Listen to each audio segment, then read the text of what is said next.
A bright flash on your left. Boom! Where did that lightning come from? Your plane shakes, your instruments stop working. A minute ago, the sky was clear and blue. Now it's pitch black. Your senses go haywire. You don't understand which way is up or down. It's a strange feeling. You're beyond time and space. Lightning flashes from all directions. Clouds envelop your plane and swirl it into a vortex. You grip the controls and repeat to yourself, "I'll get out of this. I'll get out." Through the dark and thick clouds, you see a ray of light. It's your only chance. Your plane flies toward the light like a moth to a flame, and whoosh! You break out of the terrible whirlwind. Your instruments are back to normal. The plane's no longer shaking. You're saved. That's how pilots who faced the Bermuda Triangle anomaly describe their experiences. Well, at least on TV shows. The huge chunk of ocean between Miami, Bermuda, and Puerto Rico remain the planet's most mysterious area. But it's not alone. Alaska has its own triangle. Since the late 80s, 16,000 people have disappeared there. Eyewitnesses to the Bermuda Triangle anomaly talk about thick fog, lightning, balls of light, and hallucinations. In Alaska, everything's a bit more complicated. People, planes, ships, they just disappear without a trace. There's no one around to tell us what it felt like. In 1950, a plane took off from Anchorage, Alaska, headed for Great Falls in Montana. It was carrying 8 crew members and 36 passengers. 2 hours after the start of the flight, the captain radioed in that everything was fine. Then, silence. The 100-foot-long plane seemed to evaporate into thin air. 85 aircraft and around 7,000 people searched for the plane. No trace. Not even a screw, bolt, nothing. That plane mystery made the Alaskan Triangle famous. If you look on a map, it's a wild and mostly unpopulated zone that passes near Anchorage, Barrow, and Juneau. If you connect the dots on a map, you get an epic triangle. You can fit the whole state of Oregon in it twice. If you read around, you'll find a bunch of major areas on the planet where weird stuff keeps happening over land, sea, desert, and jungle. Scientists have many questions about these places. They all have extreme electrical and magnetic anomalies. Planes and ships disappear in them. People hear stuff, see stuff, and here's some of them. China's Black Bamboo Valley looks like a Hollywood set for a seriously scary movie. Here, everything's creepy and mysterious. Ha, perfect. Imagine a bamboo forest that stretches up 130 feet. The green plants live extremely close to each other and barely let in any sunlight. A strange fog hangs in the air. Where it comes from and why it's always there, no one knows. And the mysteries don't end there. For centuries, people have disappeared in the vast forest. Scientists believe the site's crazy geology is to blame. Cracks can suddenly appear in the ground big enough to fall into. There are sharp changes in weather, and maybe even poisonous steam. Certain trees give it off when they fall to the ground. There's a long road through Ladakh in India. It's called the Magnetic Road. It slopes upwards and seems to violate the laws of gravity. Here's what happens. You drive to the foot of the hill, turn off the engine, and get out of the car. The car starts rolling uphill, up to 12 miles per hour. Why does it happen? Theory 1. The hill has an incredibly strong magnetic pull, and it attracts cars once they get too close. The Indian Air Force supposedly avoids flying over it to avoid any interference with their equipment.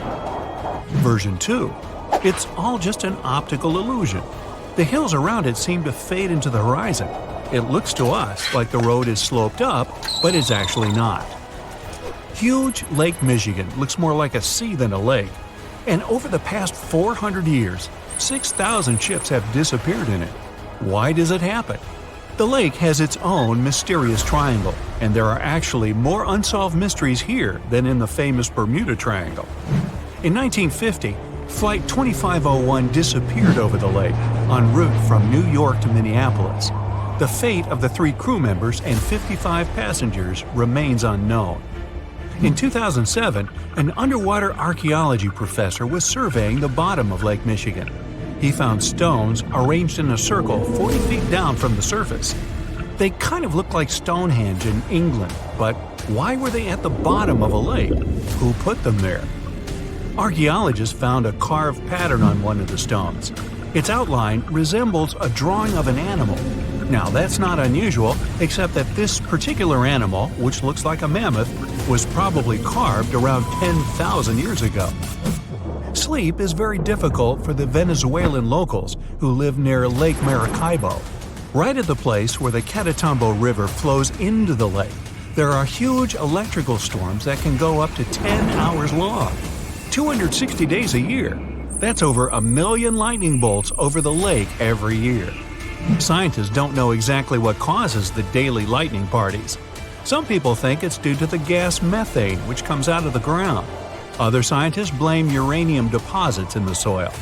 Nowadays, though, most researchers are sure that the lightning's caused by weather. Cold mountain air smashes against warm sea air. The result? A lot of friction and moisture, the perfect combo for near-nightly natural fireworks. It's super loud and kind of annoying if you live nearby, but the area is really important for the planet. It helps regenerate our vital atmospheric ozone. And the one that started it all? The Bermuda Triangle. Planes, ships, all gone without a trace. The theories are endless. Scientists even think there might be a huge meteor at the bottom of the sea that emits its own magnetic energy. It might have confused the navigation equipment on all those unlucky carriers. And it's been going on for a while. Researchers think that it was causing trouble even way back in Columbus's time. As far as Alaska's concerned, magnetic anomalies are a dime a dozen. Around here, your compass might be off by 5, 30, or even 60 degrees. But equipment malfunction isn't really enough to explain the disappearance of so many aircraft and people in this absolutely massive state. Alaska is wild. High mountains, never-ending forests, snow in the winter, and some serious heat in the summer. There are 3 million lakes, 12,000 rivers, and around 100,000 glaciers. There's only one person per square mile. California has over 250. You could walk for days, weeks, even months without seeing anyone, except maybe a bear or two. And the days and nights can be really confusing this far north. Tourists from all over the world dream of coming to Alaska to see the planet as it was before. No concrete jungle, no endless roads, warehouses, and cornfields. But this isn't just a beautiful place. It's also an incredibly dangerous place. You can get lost in the forest, run out of food, get soaked to the bone, lose your compass or GPS. In the harsh conditions of Alaska, danger's always just around the corner. Most vacationers just aren't prepared for that. 80% of the state's communities aren't connected to the road system. Back in the Wild West, horses carried people, products, and information. In Alaska, it's all about planes. Alaska has 9,000 aircraft and 8,000 pilots, and counting. That's more than 1 out of every 100 Alaskans. Sudden weather changes, frequent and wild rain, snowstorms, and fog. Not a great recipe for a smooth flight. The wings on Alaskan plains can get covered with ice. The fog can hide the snowy mountaintops, and strong gusts of wind can knock a tiny plane way off course. That's what those pilots have to deal with every time they take off. So, that plane that disappeared? Investigators believe that the Douglas C-54 Skymaster disappeared due to bad weather, and any debris was covered with snow or fell into a lake. 5% of Alaska is covered in glaciers, and there are loads of cracks in them, some big enough to fit a person, a few people, or even a whole airplane.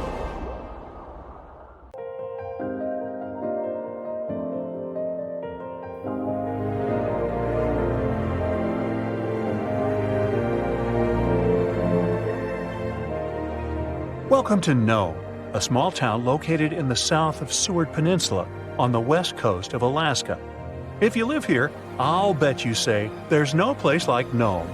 Well, maybe not. It's cold and snowy here, and no roads connect this town with other settlements. And with the onset of night, locals have disappeared here without a trace. Perhaps that's why only 3,500 people live here. Well, let's investigate this case. People disappear in cities for assorted reasons, but it was Nome who attracted the attention of the public. From 1960 to 2004, some 24 people went missing there. That number is statistically too big for such a small population. People just didn't come home in the morning, and no one knew what had happened to them. All the locals in small towns like Nome know each other. There are almost no strangers here, as it's difficult to get to Nome. There are no roads and no ferry crossing. All roads from Nome break off and lead to beautiful natural landscapes unspoiled by human mammals. You can get there and back by plane. And this is not some passenger jet, but a small biplane. Another way to get there is by snowmobile. By the way, Nome is the ultimate point of the famous dog sled race, the Iditarod. Also, you can pay locals from neighboring villages and towns to bring you to Nome by motorboat. But despite this, the town has become quite famous. The frequent disappearance of people finally got needed attention. The whole world found out about Nome, and in 2009, Hollywood even made a movie about it. For a long time, no one could solve the mystery. The police had no clues, no witnesses, nothing. There are long, cold nights here in winter, and the air becomes so cold that a glass of water freezes in minutes.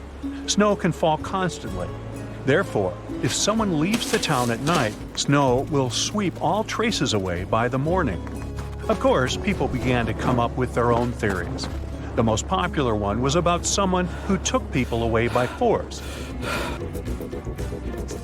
The police didn't find any evidence that some person could do it. So, if it's not a human, it could be some beast. And again, police found no evidence to support this version. After that, people started thinking that creatures from other planets caused these disappearances. Many locals were sure that the town was a popular destination for extraterrestrial spaceships. The plot of the Hollywood movie The Fourth Kind was based on this version. More time passed. Finally, the police and the FBI launched a large-scale investigation, and they uncovered the truth. They realized that the stories about missing people were exaggerated. The popularity of Nome and the constant talk about fantastic things made people believe in the reality of these versions. Now, let's assume that some of the appearances were made up. But still, many people are gone. What about them? The answer is bars and harsh weather. Entertainment venues are open at night. Some locals have fun, leave the bar, and go home. At this moment, a heavy snowstorm begins. Visibility drops to zero, and the strong wind knocks you down. This way, a person might simply get lost. And that's it. The truth turned out stranger than most versions.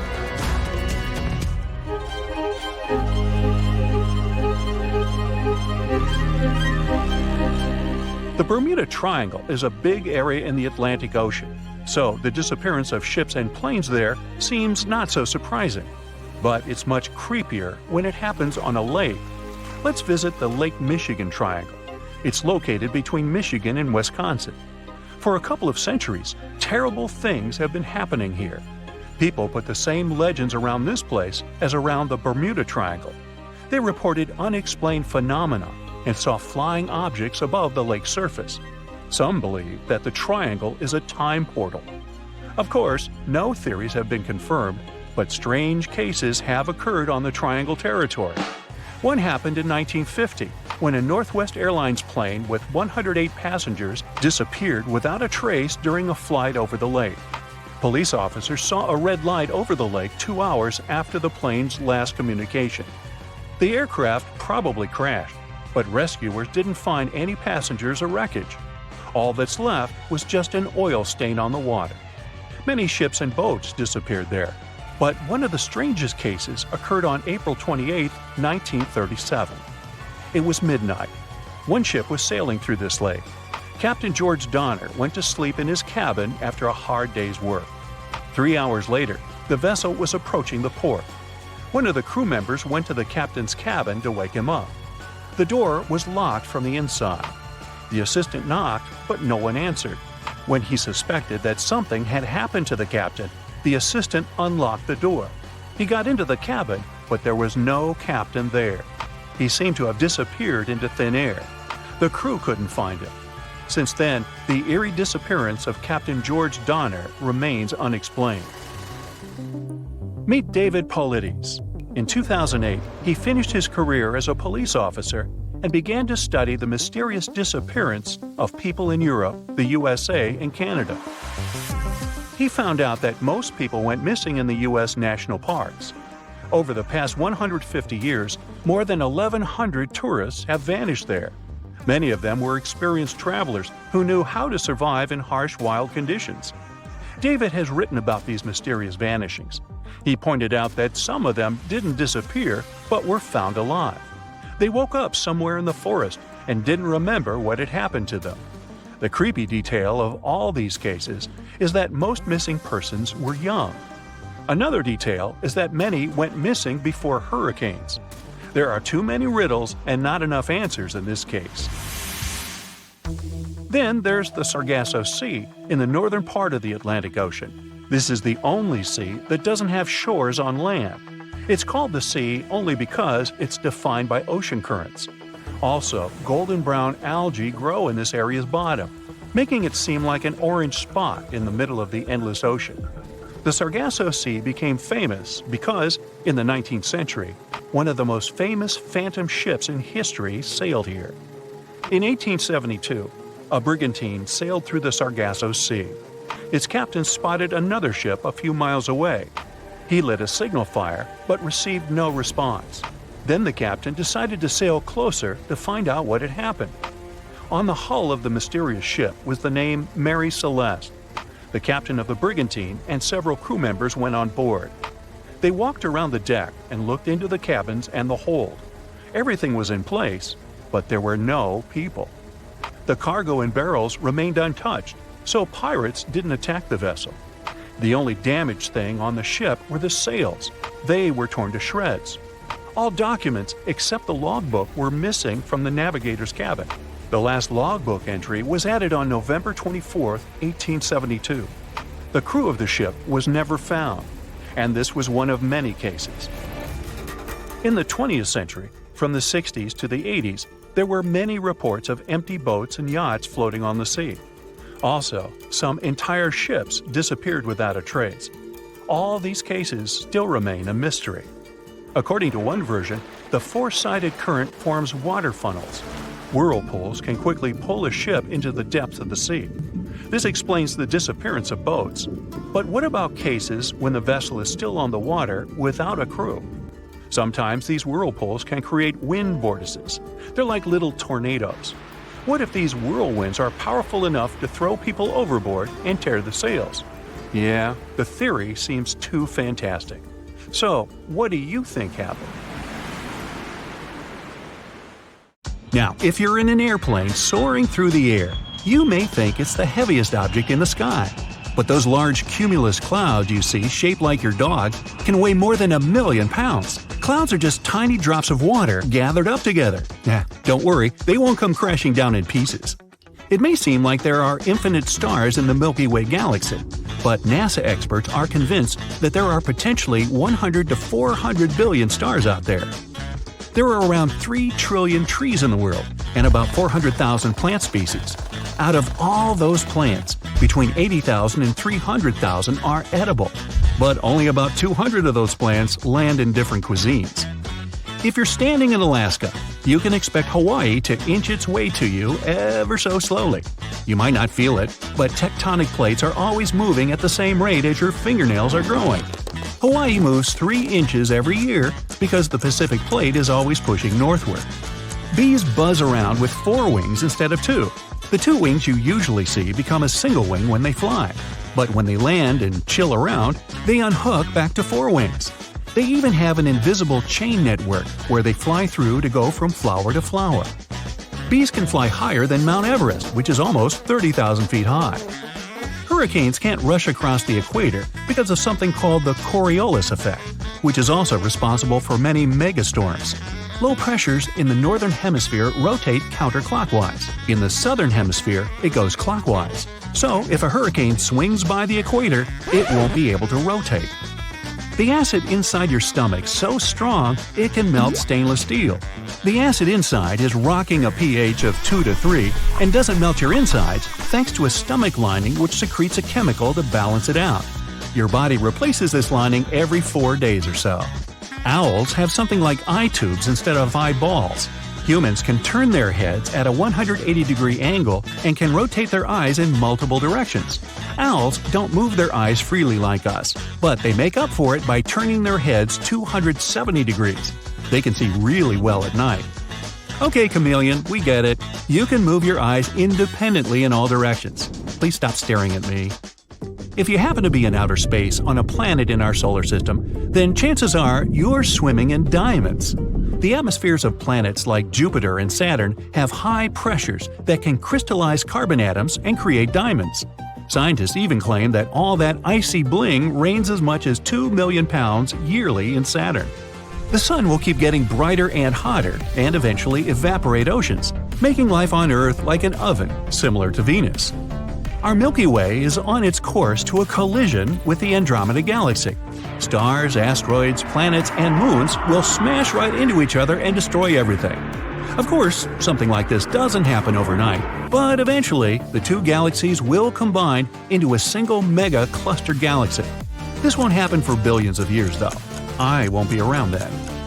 Slow lorises with their bugged eyes may be cute, but they're the only venomous primates in the animal kingdom. They get venom from a gland under their armpit before biting a predator. Unfortunately, their numbers are dwindling in the wild. Forests and jungles aren't the only ones responsible for producing the majority of the oxygen you breathe. It's the microscopic creatures called photoplankton that live in the upper layers of water, specifically the oceans. Like plants, they also use photosynthesis to turn sunlight into oxygen. There are so many of them that they contribute 50 to 85% of all the oxygen. Pluto was discovered in 1930, and until now hasn't even made a full rotation around the Sun. It takes Pluto 248 years to make a full orbit, which means Pluto will celebrate with fireworks and countdowns in the year 2178. There have been instances where snow was covering the sandy landscapes of the Sahara Desert, and it isn't even the largest desert on Earth. The winner in that category goes to the Antarctic polar desert. Instead of sand, it's made of frozen water. Even the Sahara receives more rainfall than the Antarctic desert. In 1933, the double eagle was a coin valued at $20. Only a few of these were released, but the trend never picked up, and so the coin was reclaimed. Some were kept, but most were destroyed. In 2002, someone bought one of these coins at an auction for $7.5 million, making it the most expensive coin ever sold at an auction. Kangaroos have a spring-like action on their legs, which makes them hop around. But it's impossible for them to do so without their tails, that act as a counterweight. These hoppers can bounce at a speed of around 15 miles per hour, and kangaroos can't hop backwards. Your favorite summer snack was invented by accident by an 11-year-old boy in 1905. Frank Epperson accidentally left soda powder and water with a wooden stick overnight and got frozen stiff. He called it the Ep cycle at first, but popsicle stuck around, and now they come in many awesome flavors. The biggest animal on Earth weighs as much as 33 elephants. Its tongue alone can be as heavy as one of those elephants. A blue whale's heart can weigh as much as a small car and needs to beat every 10 seconds. 3 big blue whales stacked head to fin are about the length of the Statue of Liberty. A human can even swim through their large veins with ease. The nano chameleon is the tiniest reptile to be discovered. In January 2021, scientists went on an expedition in northern Madagascar rainforests and found this little critter. It feeds on mites and other microscopic creatures and is a little more than half an inch long. Europa is one of Jupiter's many moons and is the closest thing scientists call our next potential home within our solar system. The surface is covered in ice, but it's believed there's an ocean underneath that could be teeming with microscopic living beings. If you're afraid of the dark, then the moon is probably no place for you. Shadows are darker on the moon than on Earth. On our blue planet, the atmosphere is able to scatter more sunlight, unlike on the moon. The people of ancient Greece and Rome used sticky spider webs as natural bandages for patients. The webbings have built-in natural chemicals that help with healing. Spider webs are so strong that 2 inches of wrapped spiderweb material can stop a plane when at landing speed. A study shows that tree shrews have a mutation in their system that makes them less sensitive to spices. They're the only known mammal, other than humans, to enjoy the flavors of mouth-burning chili foods. They did an experiment with a bunch of other mammals and found out that while the mammals avoided the spicy food, the tree shrews gobbled it down without thinking. Dolphins are one of the smartest creatures in the world, partly because they can sleep while being awake. When sleeping in the wild, their brains have to be partially on guard for any predators lurking in the water. When the heat rises in a fire, the air around it rushes to replace it, causing a spinning column to form. And that's how fire tornadoes or fire whirls are born. Octopuses may be rare to spot since they camouflage themselves so well, but they can lay more than 55,000 eggs. The mother will spend the next 6 months taking care of them, and once they hatch, they can be the size of a single rice grain. Next time you're cuddling with your cat, check out their back paws and count how many toes they have. There are 5 toes on each of their forepaws, but only 4 on their hindpaws. Scientists believe it helps them run faster or escape after plotting against you. Chow chows and some other dog breeds have bluish-purple tongues. Giraffes also have tongues of a similar color, except theirs are around 20 inches long. They use them for grabbing leaves from high branches. Next time you visit the Eiffel Tower, take a picture in the summer and the winter. If you have super bionic eyesight, then you'll notice that in the summer, the higher temperatures can make the tower grow by 6 inches. Hey, any view of the Eiffel is an eyeful.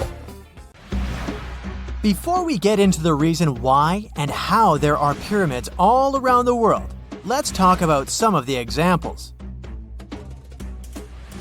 I'll start with the Pyramid of the Sun in Mexico. These folks really knew how to build a city. Their well-planned urban center spanned over 7 square miles and boasted several pyramids. But the Pyramid of the Sun is the most impressive. This giant pyramid was built way back in 100 CE and is one of the biggest structures of its kind in the whole Western Hemisphere. It's so big that it's 216 feet high above the ground. If you ever find yourself in this ancient city, you won't be able to miss the Pyramid of the Sun. It's right there on the east side of the Avenue of the Dead, the city's main north-south street. To build this incredible pyramid, around 1 million cubic yards of material were used, including a special kind of red volcanic rock called Huitzilopochtli. Impressive, huh? We don't know too much about the people who built the Pyramid of the Sun or its purpose. But archaeologists believe there was once a temple on top of it. When explorers went below the pyramid in the 1970s, they found a bunch of cool tunnels and chambers. In 2011, they even found a secret stash of clay pots, obsidian pieces, animal bones, human figurines, and a mask. Who knows what other secrets the pyramid is hiding? If you decide to see this one, you must climb the pyramid using the 248 uneven steps on the west side. Watch your step. Sudan got some pyramids too. Nubian pyramids aren't as big as the ones in Egypt, but they still got around 200 of them. These ancient pyramids have been home to the tombs of the pharaohs of the Meroitic Kingdom for almost 1,000 years, who ruled Egypt from Nubia to the Mediterranean Sea. The pyramids at Meroe were constructed using granite and reddish sandstone. Oh, and did you know that Sudan has more ancient pyramids than Egypt? The Kushite pyramids depict the indigenous architecture and burial traditions of Nubia's Napata and Meroe kingdoms, which ancient Egypt influenced. Meroe, the burial site of over 40 queens and kings, is the most extensive Nubian pyramid site. The tomb walls depict mummified royals bedecked in jewelry, their wooden caskets containing bows, quivers of arrows, and other artifacts pointing to the Meroitic relationship and trade with Egyptian and Greek civilizations. So if you're looking for some ancient tombs to explore, you may consider skipping the crowds in Egypt and heading on down to Sudan. Let's fly to Iraq to see some more pyramids. Ziggurats have fancy receding layers and tiered temples. Instead of a smooth exterior, it has tiers like a cake. Perfect for all the important work and rituals that went on inside. You can find these towering structures scattered throughout Iraq and Iran, and they're a real testament to the power and skills of the people who built them. One of the biggest and most impressive ziggurats is the ziggurat at Ur. It's basically a giant rectangular pyramid that stands a whopping 70 to 100 feet tall, with 3 levels of terraces and a temple on top. Can you imagine how many baked bricks it took to build that thing? Try 720,000 for just the lower portion. This particular ziggurat was built for Sumerian king Ur-Nammu.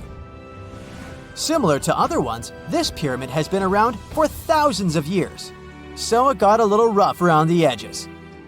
Thankfully, the Babylonian king Nebuchadnezzar II and some archaeologists came to the rescue in the 6th and 20th centuries respectively, and now you can find this near Talil Air Base. The ziggurat at Ur was built in 2100 BCE by King Ur-Nammu for the moon deity Nana. It was the tallest building in the city, and you could see it from miles around. It was like the medieval cathedral spire of its day. People would come here to bring their agricultural surplus and get their food allotments and seek spiritual nourishment. Sadly, the Nana temple at the top of the ziggurat didn't survive, but we do have some blue glazed bricks that may have been part of its decoration. The lower parts of the ziggurat are pretty amazing though. The architects even included holes in the temple's baked exterior to let the water evaporate from its core. Since we explored some of the pyramids on our planet, let's take a broader perspective. They can be found in many parts of the world. Egypt has over 100 pyramids, double that number in Sudan, and dozens of others are scattered in the Middle East and China. The Americas have the most pyramids in total, with more pyramids than the rest of the world combined. These pyramids are located in Mexico, Guatemala, Honduras, and El Salvador.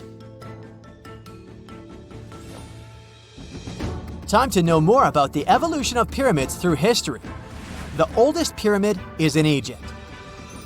This pyramid was a step pyramid, which was created by placing one layer of stone on top of another. The pharaoh Sneferu is credited with creating the pyramid shape we recognize today. During his 45-year reign, he built 3 pyramids. His first 2 attempts failed, but he finally got it right with the Red Pyramid, which is considered the first true pyramid. It was Sneferu's son, Khufu, who built the Great Pyramid of Giza, which was the tallest human-made structure on Earth for almost 4,000 years.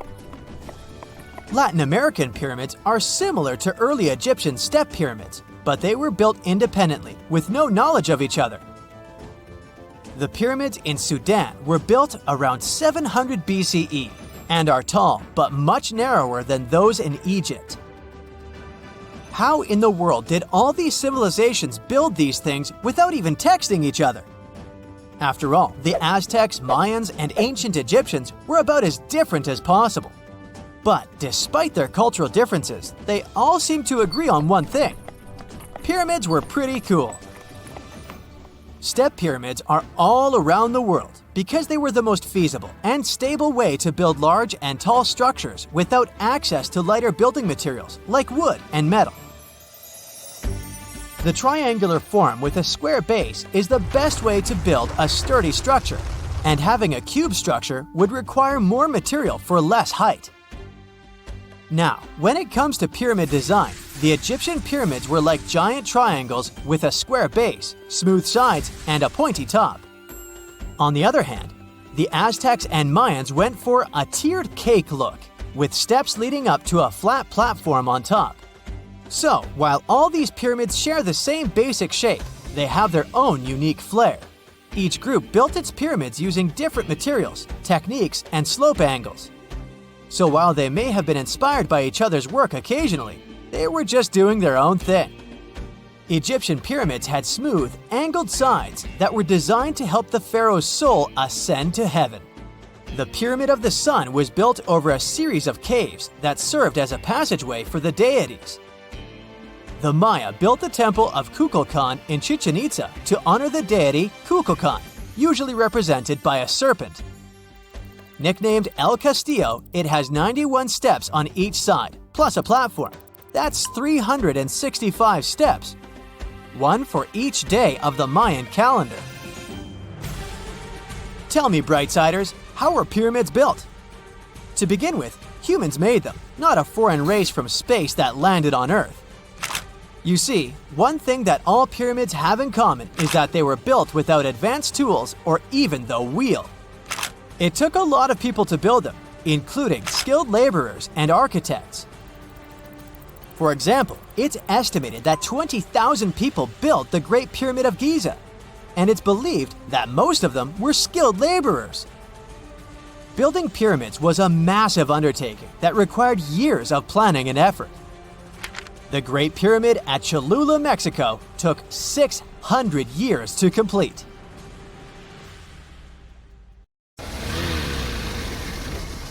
And now we're off to almost 5,000 years ago. Let me take you to ancient Egypt, where back in 2550 BC, guess what? The construction of the Great Pyramids of Giza started. People learned to build cathedrals and skyscrapers, but it wasn't until recently that these massive buildings appeared. It's still a mystery to even modern scientists how these pyramids were built 5,000 years ago. No wonder they are one of the 7 wonders of the ancient world. They're also the oldest of them and the only wonder of the ancient world that still exists in the 21st century. It must have taken a lot of cooperation to build a thing that massive, even for today's metrics. But the Giza pyramids weren't the first pyramids ever. The first one, called the Step Pyramid, was built around 80 years before the first Pyramid of Giza in 2630 BC for King Djoser. It wasn't meant to be extraordinary, but ended up being quite impressive. It was a pyramid of 6 stepped layers of stone. It was 204 feet high, which is as tall as a 19-story building. And it was the tallest building that existed at that time. It wasn't just a pyramid though, it was surrounded by a whole complex of buildings, including even courtyards. In ancient Egypt, people believed in the afterlife, so everyone, especially kings, wanted to make sure they had everything they needed to get ready for it. Here's why the pyramid complex was perfectly supplied with a lot of objects people used every day. The complex included a pyramid and a kind of a palace. Those buildings had many things the king loved and might need one day, like furniture, food, and gold vessels. After Djoser, building pyramids became common practice, but many pyramids weren't finished. It would usually take about 20 years to build one, but many rulers reigned way less than that. Overall, there are more than 100 pyramids. The most famous pyramids are the Great Pyramids of Giza. The first one and the biggest one was built for Pharaoh Khufu, around 2550 BC. Initially, it was 481 feet tall, which is as tall as a 40-story building. The second pyramid was built for Khufu's son, Pharaoh Khafre, around 2520 BC. It's just a bit shorter, usually standing at 471 feet high, a 39-story building. This is the pyramid with the famous statue of the Sphinx. Sphinxes have a lion's body and a human head. They were built to guard important areas. This one has the head of Pharaoh Khafre and is guarding his pyramid, facing the sunrise. The Sphinx is most well known and is one of the world's biggest and oldest statues. Originally, it had red color and did have a nose. It's still possible to see the trace of red pigment by its ears. But no one knows exactly when the nose disappeared. For some time, the Sphinx was sort of hidden underground, being covered with sand up to its shoulders. Luckily, in the early 1800s, an adventurer with a team of 160 people dug it out. The third Pyramid of Giza is the smallest one, being more than twice shorter. Originally, it was 218 feet high, about the height of a 20-story building. Built in 2490 BC, it was a pyramid for Khafre's son, Menkaure. The pyramids are designed to align with the points of the compass, and their sides symbolize the rays of the sun. But back at the time, there were no compasses. Ancient Egyptians figured out the directions themselves, and with amazing precision. To align the pyramids, they used 2 constellations. Originally, the pyramids were covered in smooth white limestone and had a gold-silver top to reflect the sun. Later, the white limestone was taken from the pyramids by other kings and used for other buildings. Scientists estimated that ancient Egyptians used about 2.3 million stone blocks to build the first pyramid. Each block weighed more than 1 ton. This is the weight of a rhino. Some blocks were even bigger, being almost as heavy as an elephant. 4.5 millennia ago, there was no modern equipment to help build it. There were no machines, no wheels, and even no steel. The only metal available to them was copper. Even today, scientists aren't sure how the Egyptians managed to build the pyramids. There are no records left that would shed light on it. Some even think that Egyptians wanted to keep it as their secret and didn't even record it on purpose. Many believe that poor people and foreigners built the pyramids, but it's not true. Actually, the builders were very skilled workers, and they were fed and paid well. The archaeologists claim that the builders lived in a nearby temporary city and were a highly organized community with a strong leader. Scientists say that around 20,000 people worked on each pyramid complex, and it took about 20 years to build each. It probably was a national project. The construction site was large in resources, and food and essentials were likely to be contributed from all parts of Egypt. Even with all that support, it remains unclear how people managed to cut, transport, and assemble those huge stones. One of the theories suggests the stones were most likely transported on boats down the Nile River. Then, there was a harder part. They had to be moved to the construction site. For that, they probably used wooden sleds. It wasn't very hard to pull them because the sand mixed with the right amount of water was pretty slick. And 10 people could move a sled even with a rock weighing 1 ton pretty easily. Finally, one last problem. The stones had to be lifted and put into place. Archaeologists have discovered the remains of the ramps system that dates back to when the pyramids were built. Most likely, the Egyptians designed a unique system to move and pull huge stone blocks, but no one knows what it looked like exactly. The most common opinion is that there were several ramps around the pyramid to help move the blocks. The ramp was growing with the pyramid getting higher. They suppose people were walking up the stairs, pulling the stone on the wooden sled up in the middle on the sandy ramp. But this is just one of the options. Others say that the ramps were going around the pyramid. Some say the ramps were inside the pyramid. But we'll never know for sure, and it'll forever remain a mystery, just like the ancient Egyptians wanted. Surprisingly, there's not much inside the pyramids. Most of it is just solid stone with very little open space. But let's take a quick look inside the biggest of the pyramids of Giza.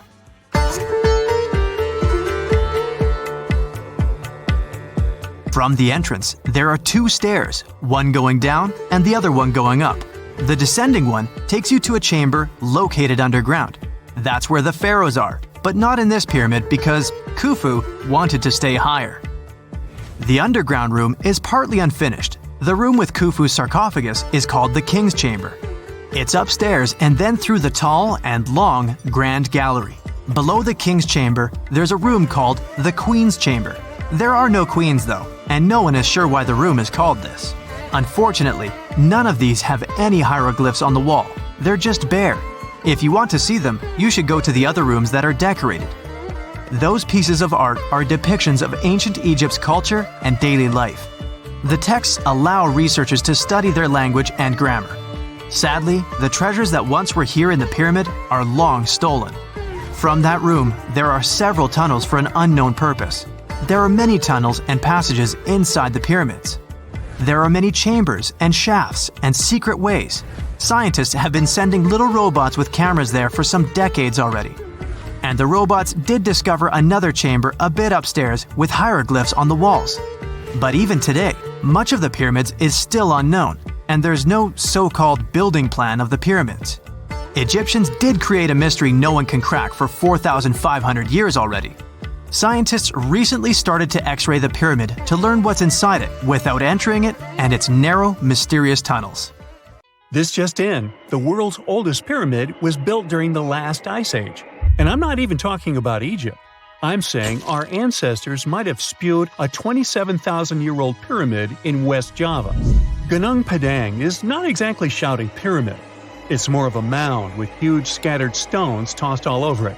But local people seem to revere it, and they have for centuries. It wasn't until recently that the Indonesian authorities decided to excavate a bit deeper to see what all the fuss was about. They ended up finding the remains of a human settlement. It was rather unexpected, since the mound is pretty high up. This excavation could only prove there were humans in the area as far back as 45 BCE, which sounds reasonable. It was up to an Indonesian geologist named Donny Hillman to prove that Gunung Padang is the world's first pyramid. He used all sorts of new technology to support his claim. Our guy used carbon dating, which digs deep into the earth and takes whole chunks of soil.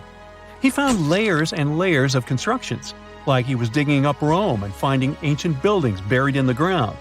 His research proved that there had been caverns and even rooms down there, which could only mean one thing: humans. As for the rocks located up in the mound, they were most likely strategically placed by the people who lived there back in the day. They needed a place to meditate, so they arranged things in a harmonious way. Their smooth surfaces wouldn't be the result of years of erosion, but the works of great sculptures, the Michelangelos of their day, let's say. If this is all for real, then human civilizations began way before we think they did. Our ancestors, the Paleolithic humans, didn't have what it took to be considered a civilization, especially not the tools and knowledge to build pyramids. They needed a lot of masonry skills, which weren't all that available during the last ice age. His peers don't share this view, though. They could believe Hillman's theory if he had found evidence such as charcoal and bone fragments, but he didn't. Flint Dibble, another archaeologist, says that without concrete evidence of human activity, there's no proof of an actual pyramid. In this case, all the data proves is that the soil in the mound dates back to 27,000 years ago. He thinks the rocks on top of the mound just slipped down the hill like rocks normally do. Only a complex society would have managed to build a stepped pyramid like they claim it was. But according to Bill Farley, an American archaeologist, there's just no reason to believe there were any settlements in Indonesia during the last ice age. Now, just so you know, the oldest known ancient society with this kind of knowledge is probably 11,000 years old and used to occupy the region of modern-day Turkey. Take a look, Turkey's Göbekli Tepe. It's also not a pyramid, but it's the oldest monolithic construction made by humans. Back in the Neolithic period, a lot of people settled there, and there are proofs for it. For example, the walls there are covered in ancient drawings of clothing and wild animals. Until recently, the title of the world's oldest pyramid went to a three-sided construction known as the Djoser Pyramid in Egypt. Djoser is located just a few miles south of the Giza complex in a town called Saqqara. It made its way to popular culture more than once. In the 18th century, it became a common feature in European paintings. Young men from the cultural elite did a grand tour around the world, and Saqqara was at the top of their list.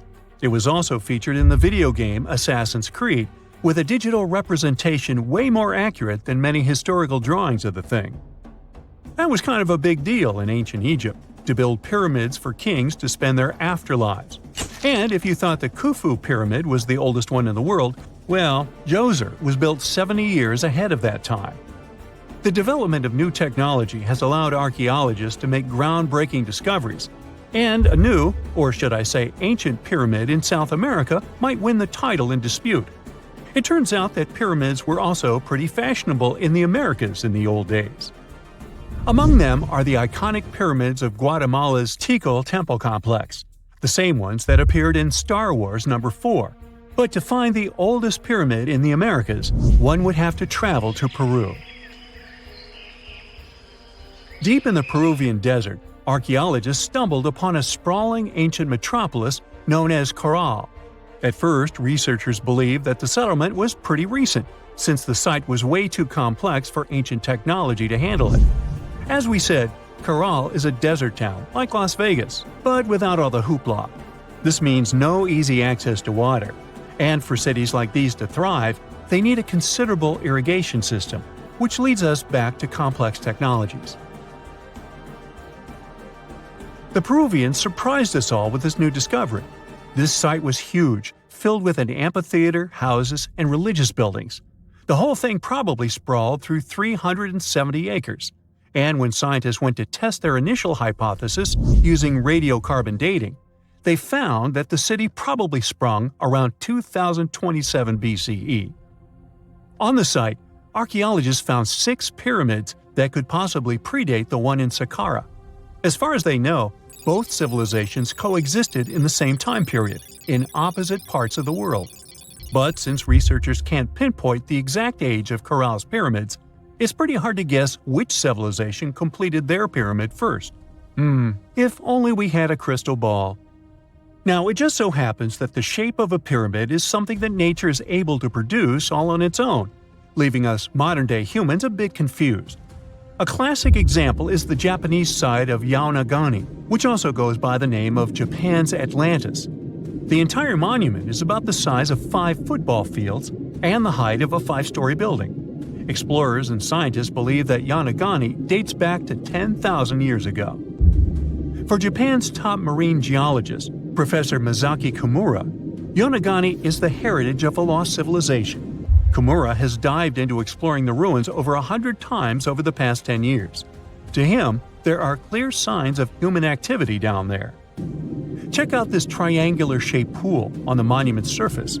Kimura thinks it's actual proof of humans, because this triangle-shaped concave is a historical symbol of water fountains in the region. As it happens with a lot of these cases, not all scientists are convinced the same. For many, Yaonagani is probably the result of thousands of years of erosion, and the fact that the monument is composed of one massive rock leads them to believe it is not really human-made.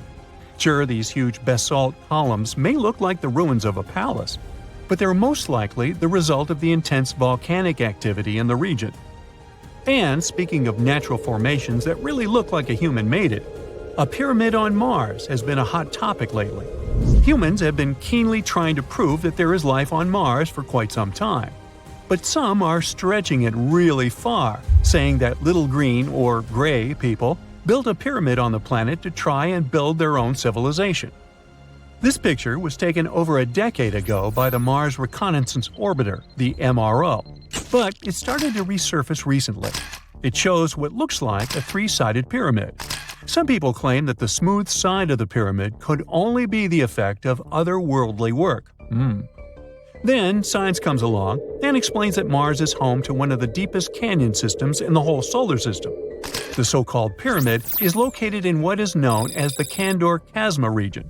This Martian region has a bunch of similar formations that are nothing more than the result of erosion. Nothing supernatural going on there, apparently. The story goes that 2 Mayan twin boys loved to play ball. Sure, they were really good at it, but they also made a lot of noise when playing. The lords of the underworld soon became bothered by the sound and summoned the 2 boys to the underworld, a place the Mayans called Xibalba. As soon as the boys reached their gloomy destination, the lords of the underworld began putting them through a series of tests. Soon enough, the inexperienced twin boys failed the tests and lost their lives. But this was not in vain. This sad event resulted in the appearance of a beautiful fruit tree. Soon enough, a young woman saw a beautiful fruit on this tree and reached up to pick it. Legend has it that soon after that, she gave birth to another set of twin boys named Hunahpu and Xibalba. Just like their ancestors, these twins were great ball players, but they were equally as loud, and the lords of the underworld became annoyed again. They decided to ask this pair of twins to come to play a game in the underworld, hoping to get rid of them too. When the twins arrived, the lord sent them through a number of frightening places. The first one was the House of Gloom, which was very dark. They then passed through the House of Knives, where they had to avoid getting injured.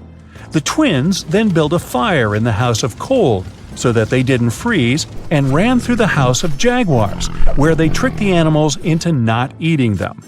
Finally, they entered the House of Bats, where they seemed to have lost their luck. One of the bats managed to run off with Hunahpu's head. The lords then challenged the twins to play ball with them, but the boys were clearly at a disadvantage. Xibalba placed a turtle on Hunahpu's shoulders to make up for his lost head, and they began playing. As the lords became distracted by an animal near the court, Xibalba stole his brother's head and placed it back in its place. Much to the annoyance of the lords, the twins were now able to tie the game. Hunahpu and Xibalunqui continued to perform a series of tricks for the lords of the underworld. One of them involved Xibalunqui injuring Hunahpu and then bringing him back to life. The lords were so impressed by the twins' performance that they asked them to do the same trick on them. Of course, the twins agreed, but after performing their trick on some of the lords, they refused to revive them. Seeing what had happened, the lords of the underworld admitted defeat and begged for their lives, promising not to intervene in the lives of people ever again. Hunahpu and Xibalunqui were happy to have avenged their ancestors and gained the respect of the lords. Legend has it that the lords of heaven were so impressed by the twins that they took them to live in the sky by turning them into the moon and the sun.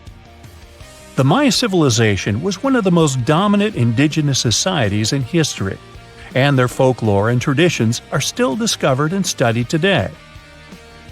They used to live in a territory called Mesoamerica. It was made up of modern-day Mexico and parts of Central America like Guatemala, Belize, Honduras, Yucatan Peninsula, and El Salvador. They lived from 1800 to 900 BCE and up to 900 to 1500 CE. Apart from their impressive legends, the Maya were very skilled inventors. They're known for their calendars, writing systems, farming methods, and sports. Their writing, for example, was found preserved on buildings and stone monuments, as well as in rare books and pottery. It's a system made out of more than 800 hieroglyphics in various combinations. Each of those signs was said to represent a syllable. Their writing system was deciphered by accident by Tatiana Proskorakov, an American woman who initially studied to be an architect. Since she didn't find a job in her field, she eventually became a Mayanist in her own right, despite not being academically trained. She was the first to notice that the Mayan upended frog glyph meant birth, and that their toothache glyph meant the date when the king ascended to the throne. It made it easier for scientists to pinpoint birthdays, as well as the names of the rulers of a specific Mayan dynasty. They also invented the concept of zero, which is seen as one of the greatest innovations in mathematics, physics, and human history altogether. Sure, even back then, people understood the idea of having nothing, but the concept of zero as a number is a relatively new invention. A fun fact about Mayans is that they really liked hats. The bigger your hat was, the more important you looked. Not only was it a sort of fashion statement, but it also made them look taller, which was a big deal for their aesthetic. The Mayans also came up with one of the most intricate and complex calendars in human history. It was the first to use zero as a placeholder. Their calendar ended on December 21st, 2012, which led some people to believe that it translated to the end of the world. Obviously, that was not the case. It just so happened that the date coincided with the end of a Mayan cycle of years. But you know, as advanced in science and astronomy as they were, they did make some mistakes. One of them was their belief that the world was flat. Their theory was that the four corners of the world were watched by the brother lords, who kept the sky from falling over their lands. Hats off for their menus, though, as they were well-known chocolate eaters. They turned eating chocolate into a form of art. The drink they made wasn't really like the hot chocolate we enjoy today, though. The recipe included mixing cacao with water, honey, chili pepper, cornmeal, and other ingredients to make a foamy, spicy drink. The ritual of drinking cacao was a crucial part of their celebrations. We're not done discovering all the amazing parts of their architecture and civilization. It was only a few years ago that a Maya pyramid was found at Tonina, in the Mexican state of Chiapas. It was estimated to be more than 1,000 years old. The reason why it escaped archaeologists for so long was that it lay hidden under what was believed to be a natural hill. The ruins of two Mayan cities have been recently discovered in the Mexican state of Campeche. Why didn't we find them until now? Well, they were concealed by really thick vegetation, which made it difficult for archaeologists to reach them. The Mayans didn't just disappear. Their descendants are still around today, many of them choosing to live in their ancestral homelands. You can find them in Guatemala, for example, where the Maya people make up the majority of the population. Overall, the Maya ethnic group contains people that speak different Mayan languages, such as Yucatec, Quiche, Quechua, or Mopan. They had no idea what a spa day was, but the Mayans really enjoyed a nice sweat once in a while. Sweat lodges were discovered around ancient Mayan sites. They were built out of stone or adobe. These rooms were an essential part of their cleansing and healthcare rituals. One of the earliest sweat lodges was found in Quello in northern Belize and appeared to date back 3,000 years. One of the most important parts of the Mayan culture was a ball game which they named Pix. It had both political and spiritual significance. We can see ball courts at important parts of Mayan archaeological sites. The main goal of the game was to pass a rubber ball through a very high stone hoop without using your hands. Basically, it was a combination of soccer and basketball. However, it could have serious consequences. The loser could, at times, even lose his own life. Ooh, high stakes indeed. Because of this game and the need for bouncy balls, the Mayan people were some of the first cultures to use rubber. They made it using natural latex. There were different kinds of rubber depending on what natural substances the latex was mixed with. And that, my friend, is the way the ball bounces. Sorry, but you know me, I just couldn't resist. You have heard about Nikola Tesla. You have definitely heard about the Great Pyramids in Egypt. But what if I told you that Tesla may have probably uncovered the ancient mystery surrounding the pyramids? Wait, what? Is this a crossover episode? Nope. It's highly probable that the secrets of the pyramids are hidden in plain sight. But first, let's recap what we know about the pyramids. What's so mysterious about them? I mean, they are just old quirky buildings, aren't they? One of the biggest questions is how they were built. Some people think that the pyramids were created by people using only their hands and muscles. But others think that there might have been some kind of crazy energy source that we don't know about yet. Like, what if aliens helped out or something? Just kidding. But this idea of some unknown energy source being used to build the pyramids has been around for ages. Even in old texts, like the pyramid texts, it talks about how the gods gave us something to build a great power. So maybe there was something really powerful and mysterious going on back then? Who knows? Back in the early 1900s, he got obsessed with the Great Pyramids of Egypt. He read numerous books about these ancient structures and was blown away by how much energy they seemed to have. At that time, not many people knew much about electricity, and Tesla started to wonder if there was some kind of advanced tech hidden in the pyramids. He had an idea that the power of the pyramids had to do with electromagnetism, and he put a lot of time and effort into trying to figure out the mystery. Tesla had some pretty unusual theories about the Great Pyramids. He thought that they could actually store and move electricity, which could then be used to power up the areas around them. He also had this theory that the pyramids were built using some kind of crystal energy. He believed that the chambers inside the pyramids could have these super powerful crystals that could control the electromagnetic fields. But that's not all. Tesla also had this idea that the materials used to make the pyramids had properties that allowed them to trap energy from the sun and the moon. And not just a little bit of energy. He thought that the pyramid could actually create this massive energy field that could light up whole cities or even brighten up dark places. He thought that the pyramids could be used as giant power plants to generate electricity and run machines. Tesla even believed that the pyramids were somehow linked to cosmic energy, which could be used for spiritual enlightenment and healing. How very new age of him. Anyway, Tesla wasn't just pulling these ideas out of thin air. He was seriously into studying everything he could about the pyramids, from ancient artifacts and texts to hieroglyphs and drawings. And he came up with this idea that the pyramids were designed to be energy amplifiers, and some kind of unknown energy source was used during their construction. Some people thought Tesla was eccentric for coming up with these theories, but his ideas have actually had a huge impact on the way we think about the pyramids today. Researchers and scholars have been digging into his theories for years and using them to uncover some of the biggest mysteries surrounding these ancient structures. For example, recently scientists have used theoretical physics to investigate how the Great Pyramid of Egypt would react to certain radio waves. They found out that if the radio waves were a certain length, the pyramid could concentrate the energy inside its rooms and focus it under its base. The scientists did lots of calculations to figure this out. They first thought about what radio wavelengths would work best. Then they made a model of how the pyramid would react to the waves. They figured out how much of the energy from the waves would get absorbed or spread out. Lastly, they checked how the energy would move around inside the pyramid when the waves hit it. To help explain all of this, the scientists used something called multipole analysis.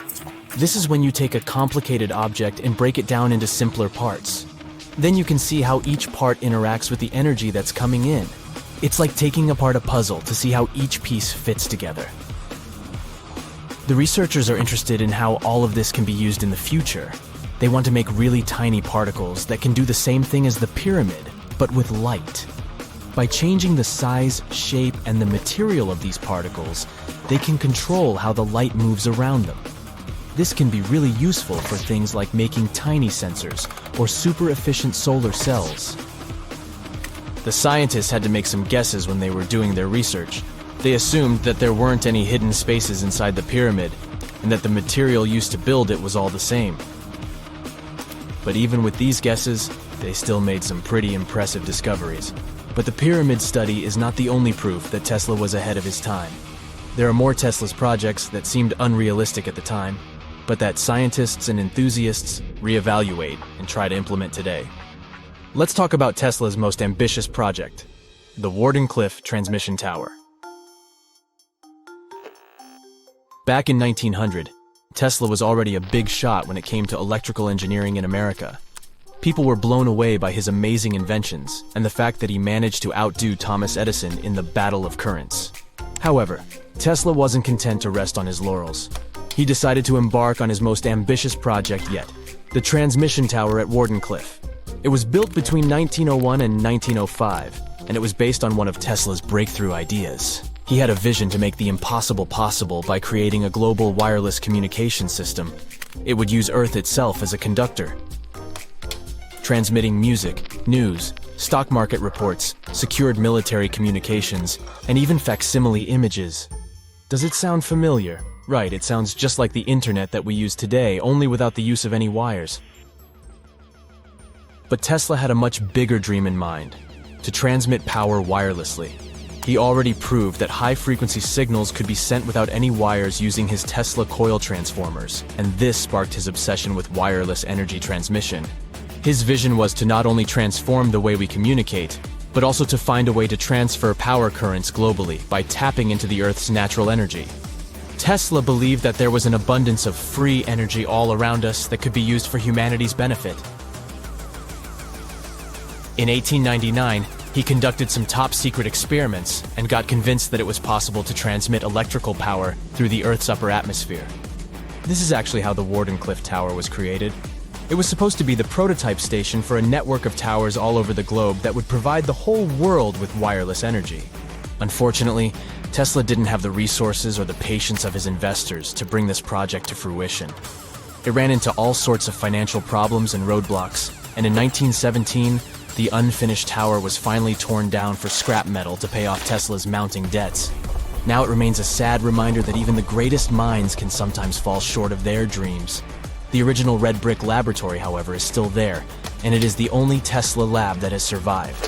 Fun fact, in 2017, a film crew made a crazy discovery. They used ground-penetrating radar to explore the area around Wardenclyffe, and they found a whole series of tunnels stretching for hundreds of feet underneath the site. Nobody knows exactly what these tunnels were used for, but people have been speculating for years that they were part of Tesla's grand plan. Wardenclyffe, of course, is a major landmark for Tesla enthusiasts from all over the world. Who knows? Maybe someone will finally crack the mystery of the tunnels one day. But even if they don't, the legacy of Tesla and his amazing ideas lives on. Imagine working 7 days a week on a large-scale construction site. You, along with thousands of others, carry millions of stone blocks and put them on top of each other according to a complex system. You work without modern construction equipment. You have no air conditioning or constant access to water. It's so hot outside that you can fry eggs on the road. You've been building the pyramid for decades, and now, when it's finally done, you enjoy the result of the colossal work of thousands of people. You're looking at a giant cultural monument of global value that will freeze in time and amaze people for tens of thousands of years. A few thousand years have passed. People in the 21st century see the pyramids and are like, wow, I can't believe humans have built this. Yeah, the people who built the pyramids wouldn't have appreciated such a theory. But actually, there are reasons to believe that people built it using some fantastic technology. From the outside, it seems the Great Pyramids are just big triangles of stone. People just put some heavy blocks on top of each other, and that's it. In fact, the design seems too perfect to be true. The pyramid consists of more than 2 million blocks. They lay so close to each other and are so even that you couldn't squeeze even a thin sheet of paper between them. Scientists still can't figure out the exact technology for building the Egyptian pyramids. One of the biggest and most famous is the Great Pyramid of Giza. This huge construction, well known all over the world, has one big secret. There should be a capstone on top of the pyramid. It's a triangular-shaped stone block, a small pyramid on top of a huge one. It's also called a pyramidion.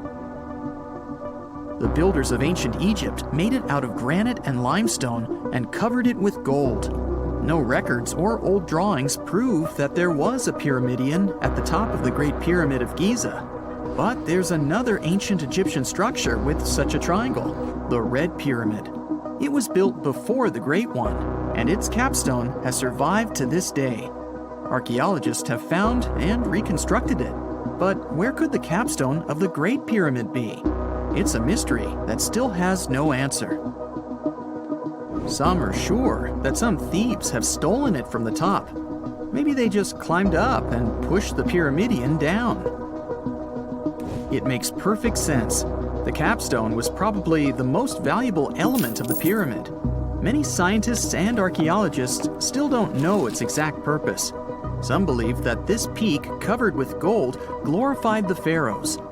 The capstone reflected moonlight at night and illuminated the entire space around it.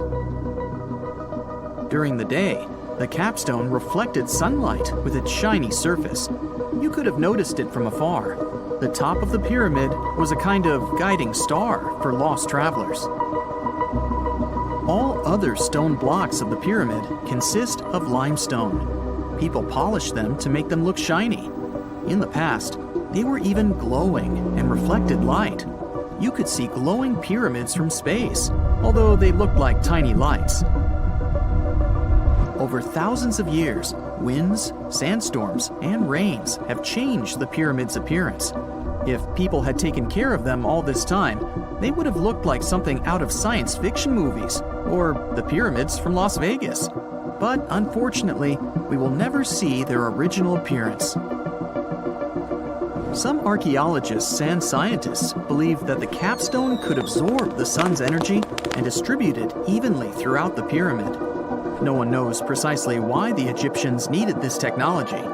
There's a theory the pyramids are ancient energy systems. The pharaohs applied this energy to use some unique technologies that were more advanced than all the achievements of the 21st century. And the triangular shape of the pyramids was ideal for boosting this electromagnetic energy. In theory, solar radiation, or electromagnetic forces, accumulated at the top of the pyramid, filled the inner rooms, and then went down the walls to the base. Any surface distortion could prevent the flow from spreading, so they had to create a perfectly smooth surface. That's why they installed the blocks so that nobody could squeeze a needle or razor blade between them. Many people believe in this theory because they built the pyramids from limestone. This material can hold energy inside itself. In the inner part, they created granite deposits to cause air ionization, that is, to create an electric charge. They also dug channels under the pyramid for water to transmit electricity. And at the top, they put a gold capstone, the best conductor of electricity. So, this is how you get a great power generator.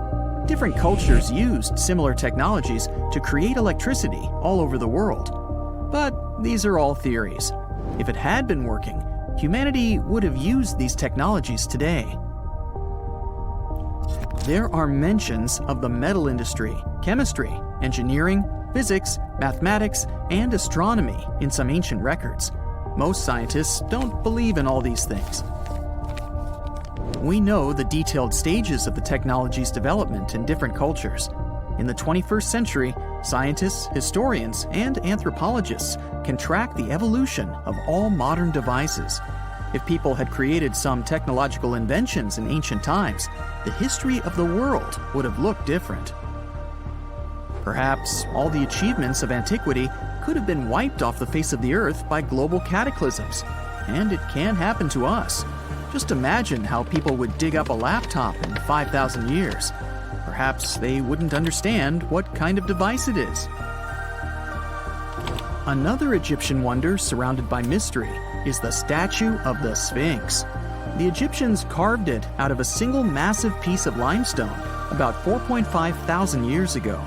But scientists still don't know the exact date of its construction or who built it.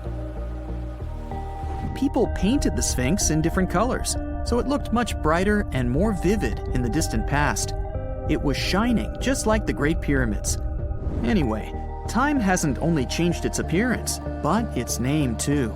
Initially, the Egyptians called it Horemheb. The Greeks renamed it the Sphinx about a few hundred years after it had been built. The Sphinx emphasized the greatness of the rulers of Egypt. It also performed a symbolic function of a watchdog guarding the tomb of the pharaoh and the paths leading to it. This version sounds realistic, since archaeologists have discovered many secret entrances at the foot of the Sphinx. Perhaps these rooms and intricate tunnels lead to underground halls with treasures. And treasures don't always mean gold and jewelry. According to legends and theories, the Sphinx guards the Hall of Records, the storage of all humankind's knowledge. The information about the ancient mythical state of Atlantis could be there. You can find many detailed maps of the internal dungeons of the Sphinx on the internet. They show structures 12 stories deep under the statue. It looks like a small city filled with gold, scrolls of knowledge, and various ancient artifacts. But don't believe all these maps. These are just theories. Several thousand years have passed, but people have very little information about it. Archaeologists know that there are still many strange and exciting things about the Sphinx that are still undiscovered. Some locals are afraid to research because they believe they can awaken something terrible from the underground depths. Therefore, it's mostly scientists from other countries who conduct the excavations. In 1998, scientists discovered strange tunnels leading to empty rooms under the Sphinx. They realized that some people tried to get there through tunnels in the past, and maybe those people took all the treasures that were there. One of the legends says that some powerful artifact lays beneath the Sphinx. Its technology can change the whole world, but the locals are hiding it because it can damage the planet. Some believe that you can find evidence of unknown technologies painted on the granite walls in the pharaoh's tombs. But most likely, these paintings and signs tell us the myths and legends of ancient Egypt. But what if Egyptian symbols and drawings are detailed instructions for using ancient technologies? What if the locals that lived at that time thought, people in the future won't be able to get energy themselves. Let's leave some detailed instructions for them. Anyway, there are many riddles and theories. In reality, the search for answers is a dangerous undertaking, since it's not easy to get into the underground halls. Excavations can ruin the structure of the entire Sphinx. Any person inside the tunnels may get lost and never be able to find their way back. Besides, it costs a lot of money. Now, what would be awesome is if people could invent some device that could scan underground areas and show their detailed models.